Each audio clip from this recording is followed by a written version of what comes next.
இன்றைக்கி புடலங்காய் கூட்டு பண்ண போகிறேங்க. அதுக்கு ஒரு கடாயில் ஒரு 2 ஸ்பூன் அளவு எண்ணெய் ஊற்றிட்டு, 1/2 ஸ்பூனு கடுகு, 1 ஸ்பூனு சீரகம் போட்டு அது நல்லா வெடித்து வந்ததுக்கப்புறம் ஒரு சின்ன மீடியம் சைஸ் வெங்காயம், ஒரே ஒரு காஞ்ச மிளகா, கருவேப்பிலை ஒரு கொத்து போட்டு இதெல்லாம் நல்லா வணக்கிக்கிறேன். இது வணங்கினதுக்கப்புறம் அது கூட ஒரு மீடியம் சைஸ் தக்காளியும் இது கூட போட்டுக்கிறேங்க.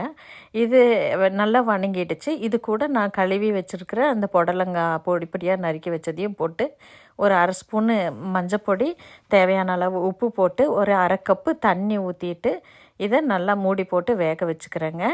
இது நல்லா வேகிறதுக்குள்ளே நான் தேங்காய், பச்சை மிளகா, சீரகம் 1 ஸ்பூன் போட்டு அரைச்சிட்டு வந்துடுறேன். அதுக்கு முன்னாடி நான் கடலைப்பருப்பு வேக வச்சுருக்கேன். இது வெந்துடுச்சு பாருங்கள். இது கூட நான் வேக வச்சுருக்கிற கடலைப்பருப்பை ஆட் பண்ணிக்க போகிறேன். அதை கடலைப்பருப்பை ஆட் பண்ணிவிட்டு கொஞ்சம் நல்லா கலக்கி விட்டுட்டு ஒரு 2 நிமிஷம் விட்டுருக்கேங்க. அது கூட நான் அரைச்சி வச்ச தேங்காவை இது கூட கலக்கிக்கிறேங்க. அவ்வளோதாங்க. ஒரு மூடி போட்டு ஒரு 5 நிமிஷம் நான் அந்த பச்சை வாசம் போகிற அளவுக்கு கொதிக்க வைக்கிறேன். அவ்வளோதாங்க. இது வெந்துடுச்சு பாருங்கள். நீங்களும் இதே மாதிரி ட்ரை பண்ணுங்கள். உங்களுக்கு இந்த வீடியோ பிடிச்சிருந்துச்சுன்னா லைக் பண்ணி, ஷேர் பண்ணி, சப்ஸ்கிரைப் பண்ணுங்கள். பாய்ங்க.